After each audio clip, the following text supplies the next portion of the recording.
Video hôm nay mình chia sẻ đến mọi người cách sửa một cái ổ đĩa cứng HDD đã chết. Vào BIOS thì nó không được nhận cái ổ đĩa nữa. Thì vào BIOS thì ổ đĩa này nó không có được nhận. Mình kiểm tra dắt cắm nguồn nè, gấp nguồn, các dữ liệu, dắt cắm nguồn, các dữ liệu đều tiếp xúc tốt, nhưng vào BIOS này nó cũng không có nhận, nó không nhận cái ổ đĩa nữa. Đây là cái ổ đĩa nó bị hư. Mình làm cho nó, mình hồi sinh nó, làm cho nó sống lại và hoạt động như một cái ổ đĩa cứng mới bình thường.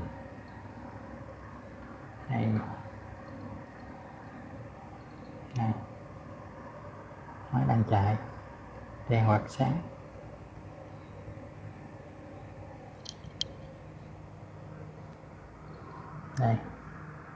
Đây là mình máy hoạt động, họ đang update.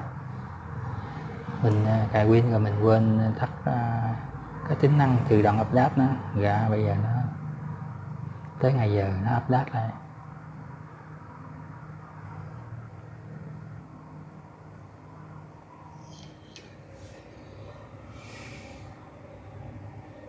Giờ ổ đĩa cứng Series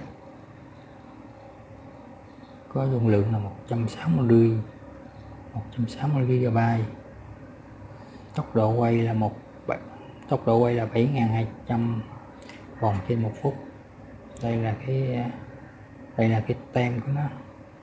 Đây là tem của nó.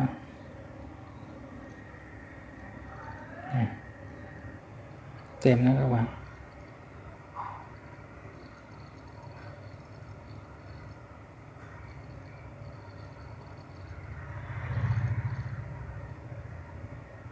Đây, tem của Series, tem bảo hành của Series. Cái ổ đĩa cứng này lúc trước mình sử dụng, mình xài máy tính mình sử dụng nó, mình dùng cái chương trình KC hay Quick Code tạo hiệu ứng cho bóng đèn led. Mình làm gần cả tuần lễ rồi, coi như là sắp hoàn thành cái chương trình tạo cái hiệu ứng cho led rồi. Vào một ngày hôm sau mình mở cái máy tính lên thì nó không vào pin nữa, nó chạy tới cái phần kiểm tra RAM và nó đứng lại mãi ở đó. Mình tắt nguồn đi, mình khởi động lại thì nó cũng như vậy. Tới bước kiểm tra RAM, tới hiện thông số RAM lên là nó đứng mãi ở đó.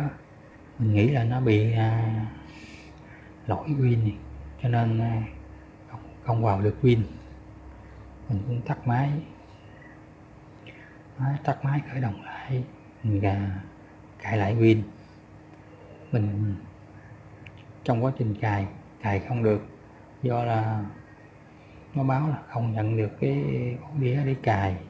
Mình mới tắt máy, mình khởi động lại, mình vào chương trình BIOS mình kiểm tra thì nó không nhận được, mình không thấy được cái ổ đĩa cứng trong BIOS nó không nhận được cái ổ đĩa cứng. Lúc này mình nghĩ là nó chết rồi. Lúc này nghĩ là lúc này mình nghĩ là cái ổ cứng nó đã hư rồi, không nhận trong BIOS thì coi như là bỏ lại chứ không làm gì được nữa. Mình rất là tiếc cái công sức mình bỏ ra gần cả tuần lễ mình viết code. Bây giờ công sức đổ biển hết, coi như bằng không. Cái ổ này bây giờ nó không còn có giá trị nữa, nó không có giá bao nhiêu hết.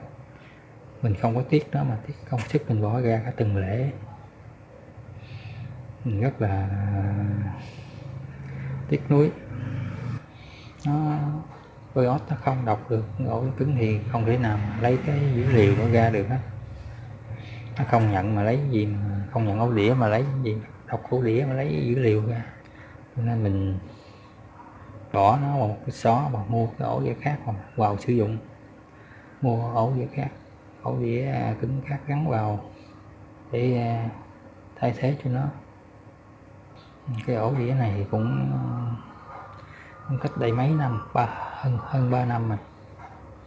Vào một ngày gần đây thì mình lên mạng vô tình mình đọc được cái tài liệu nói về cái ổ đĩa cứng đó, và cái cách khắc phục cái ổ đĩa cứng nó bị lỗi nó bị cái khắc phục cái ổ cứng HDD nó bị lỗi đó. Mình cũng làm theo nhưng mà cũng không thành công, bởi vì người ta chỉ có nửa vời, người ta chỉ có nửa chừng, chỉ 50%, 50% và còn lại người ta không chỉ, thành ra mình làm theo cũng không đạt. Mình làm theo cái bước của người ta, mình làm xong thì làm theo bước hướng dẫn của người ta, mình làm xong thì gắn vào máy, mình khởi động lên, nó cũng như tình trạng lúc trước kia, không có tiến triển gì hết. Vừa xong cái bước mà hiện cái thông tin nó RAM lên, qua bước cái đọc ổ đĩa thì nó đứng lại, ổ đĩa làm cái nó kêu một cái tiếng, một cái két, rồi sau đó là màn hình đứng lên luôn, không còn cái thông tin gì xuất hiện hết. Khởi động đi khởi động lại cũng y chang như vậy. Mình nghĩ là nó bị nặng lắm, mình nghĩ là chắc như vậy. Vì trước khi mình mới xài máy vi tính thì mình cũng gặp cái trường hợp gì đó, mình kiểm tra lại thì hư cái ổ cứng, thì y chang cái tình trạng cái ổ đĩa cứng lên luôn. Rồi mình cũng bỏ cái ổ cứng đó, mình mua cái ổ đĩa cứng này mình xài thời gian thì cái ổ cứng này cũng có cái bệnh y chang luôn, y chang như cái ổ đĩa cứng trước kia luôn. Cái ổ đĩa cứng trước kia mình khởi động lên cũng kêu một cái két hay đó, tới đọc xong số RAM rồi nó kêu cái két rồi đứng lại luôn, khởi động đi để động lại cũng vậy. Rồi sau đó mình bỏ cái đó, mình bỏ ổ đĩa đó, mình mua cái ổ đĩa khác, mình xài. Còn cái ổ đĩa cứng cũ mình tháo ra, mình coi nó có cái gì bên trong. Mình tháo ra thì nó gồm có cái đầu đọc nè, gồm các cái lá đĩa chip lên nhau theo phương thẳng đứng, gồm cái lá đĩa chip lên nhau theo phương cái thẳng đứng. Lá đĩa này nó quay quanh cùng một trục, các lá đĩa này quay quanh cùng một trục. Mỗi lá đĩa nó có cái đầu đọc riêng, tùy theo kích thước của đĩa mà có thể nhiều đọc hoặc ít đầu đọc, tùy theo dung lượng của cái đĩa. Dung lượng đĩa nhiều thì lá đĩa nhiều và đầu đọc nhiều. Cái ổ đĩa cơ này là nó hay cái bị lỗi lắm. Khi mà cúp điện, mình đang xài mà cúp điện đột ngột, nó cũng gây ra cái lỗi thứ nhất là cái lỗi bad setter. Lỗi thứ hai là cái đầu đọc nó làm ảnh hưởng cái đầu đọc của nó. Vì cúp nó đang quay mà cúp điện đột ngột vậy, có thể xảy ra hai cái trường hợp đó. Một là setter, lỗi setter, hai là cái đầu đọc nó đang quay với tốc độ cao thì điện dừng đột ngột, thì cái đầu đọc nó không có trả về vị trí lúc ban đầu. Như vậy mà khi mình trả về cái vị trí setter, cái trước cái phần cái file khởi động đó, nó đưa về cái setter mà cái chứa cái file khởi động pin, nó không đưa đúng về cái vị trí đó, cho nên lúc mình khởi động máy bị treo máy, không đọc được cái tin khởi động. Hư cái setter hư cái setter thì mình có thể mình sửa được, nhưng hư phần cơ thì coi như là bỏ rác. Hư setter thì mình dùng phần mềm mình cắt bỏ cái setter bị lỗi đi. Nếu hư phần cơ, cái phần quay, cái phần quay, cái phần đầu đọc đĩa hư, cái đó là mình coi như mình bỏ. Nhưng cái phần cơ ít khi nào mà nó hư. Mình khởi động máy lên, mình giơ tay vào cái ổ cứng, mình thấy rung rung là cái phần cơ nó còn hoạt động.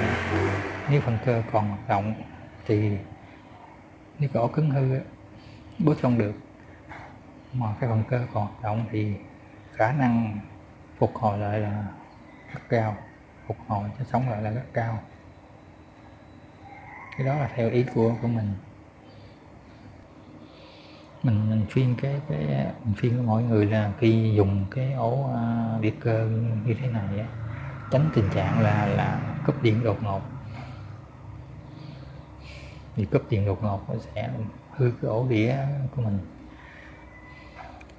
Cúp điện chừng 3 lần là cái ổ đĩa mình có triệu chứng bị lỗi liền. Đó, mình đã trải qua nhiều trường hợp như thế này, nên khuyên mọi người hãy cẩn thận khi sử dụng cái ổ đĩa cơ. Cái ổ đĩa của mình đã chết mấy năm nay, bây giờ mình hồi sinh nó lại, mình cài pin nó lại và nó hoạt động bình thường.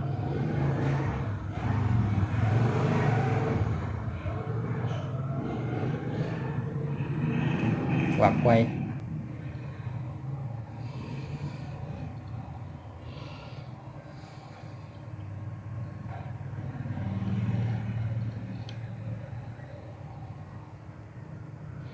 đang update,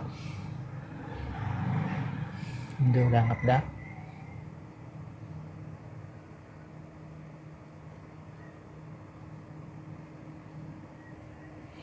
Trở lại cái vấn đề sửa chữa cái ổ cứng bị lỗi nha.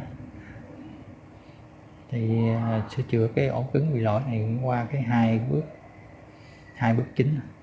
Trường hợp mà nó trong BIOS mà nó không cái đọc được cái ổ đĩa thì mình làm cái khác. Trường hợp mà nó đọc được cái ổ đĩa trong BIOS thì mình dùng cái phần mềm mình sửa lỗi đó, sửa lỗi Passetter với nó.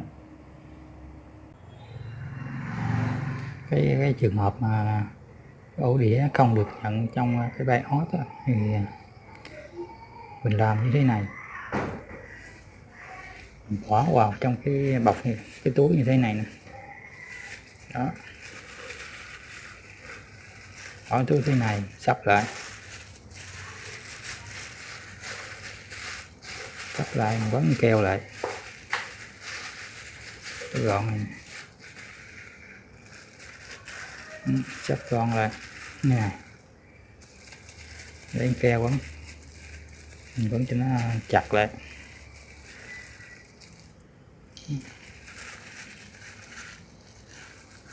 Sau đó mình cho nó ngủ đông, để trong cái tủ lạnh đó, để ngăn mát tủ lạnh, để vào cái ngăn mát tủ lạnh cho nó ngủ đông 12 tiếng đồng hồ. Rồi đó mình bỏ vô cái tủ lạnh, bỏ vào ngăn mát cái tủ lạnh.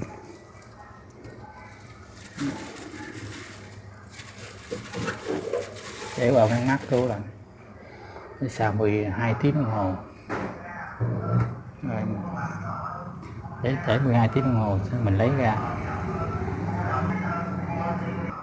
Rồi sau 12 tiếng đồng hồ mình lấy ra,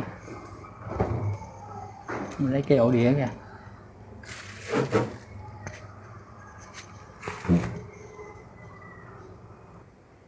Sau 12 tiếng thì mình lấy ra, mình dỡ nó ra,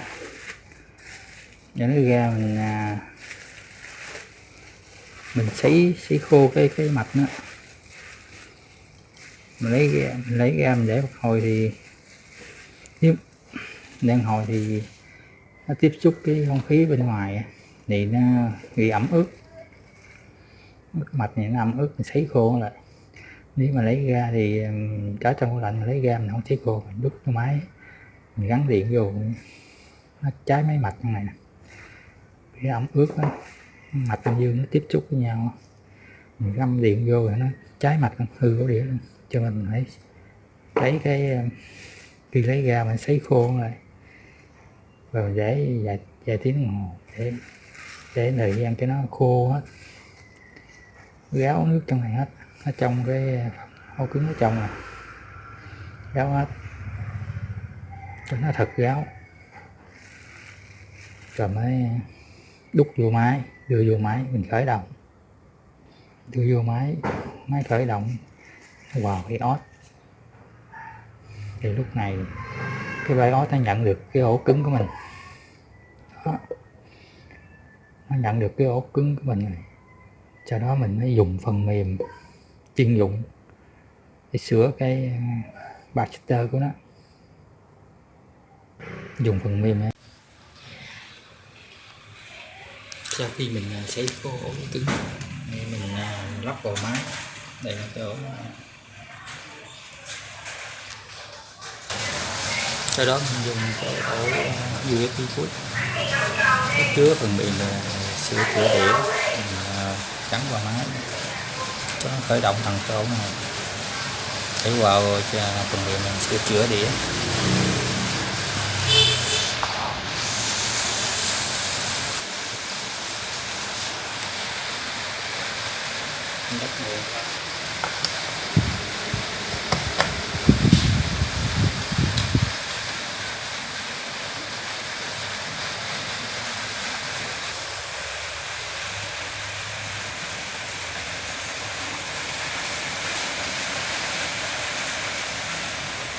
Làm máy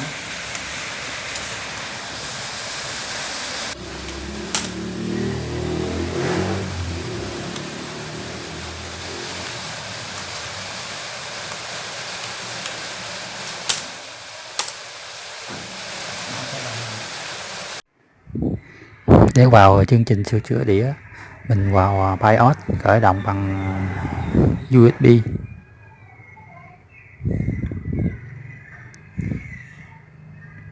Nó vào cái đĩa, nó vào phần mềm USB boot.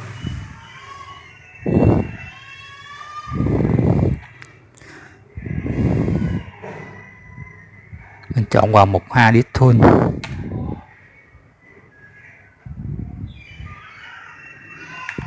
chọn số mục HDD Regenerator, Enter.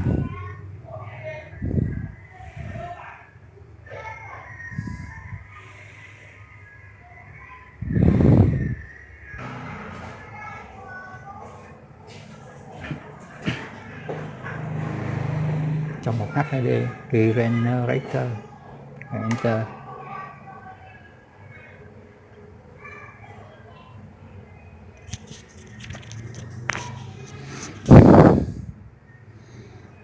Đó, bây giờ có hai cái ổ đĩa, một là cái ổ đĩa 14 GB là cái ổ đĩa khởi động của mình, ổ đĩa thứ hai là 149 GB là cái ổ đĩa cứng mình cần sửa chữa. Rồi mình chọn mục số 2, nhấn số 2 rồi Enter. Ra cái mục tiếp theo là số 1 là một là sửa chữa, vừa quét Baxter vừa sửa chữa. Mục số 2 là quét không sửa chữa. Giờ mình chọn mục số 1 vừa quét vừa sửa chữa, vừa quét bề mặt đĩa vừa sửa chữa Baxter. Chọn mục số 1 Enter, rồi nó ra tiếp cái mục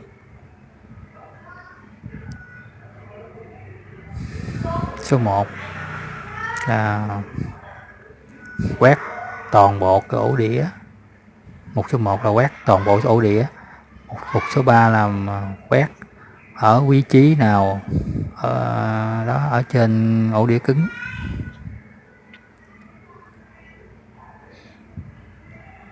Ví dụ mình muốn quét là từ 500 MB đến 1000 MB thì mình chọn từ 500, bắt đầu 500 kết thúc là 1000 MB là nó quét khoảng đó. Bây giờ mình muốn quét toàn bộ cái ổ đĩa cứng, mình chọn một số 1.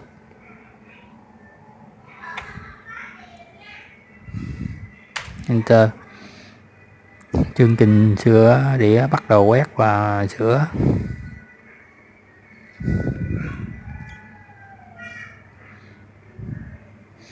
Thời gian quét là 34 phút. Hiển thị thời gian quét nằm ở trên góc góc phải màn hình.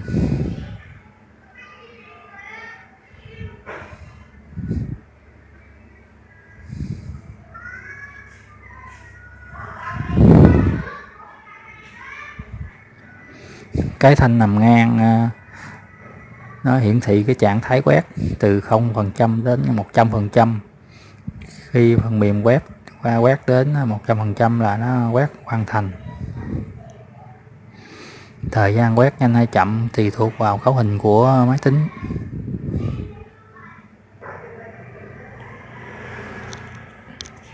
Cái ổ đĩa này mình đã quét và sửa chữa rồi, cho nên mình demo cho mọi người xem thôi.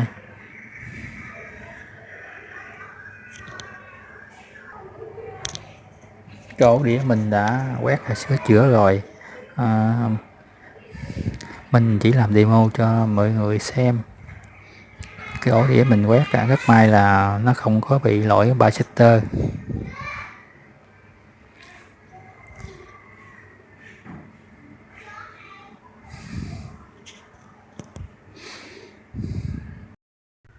Sau khi sửa chữa xong cái ổ đĩa cứng, mình tiến hành cài Win và bây giờ máy đã boot được vào Win. Như vậy là mình đã sửa chữa thành công cái ổ đĩa cứng bị lỗi, nó không còn nhận trong cái BIOS nữa. Cảm ơn mọi người đã theo dõi video. Có thắc mắc gì hãy comment bên dưới. Hãy nhấn nút like và ký để đón xem video tiếp theo của mình nhé. Xin chào.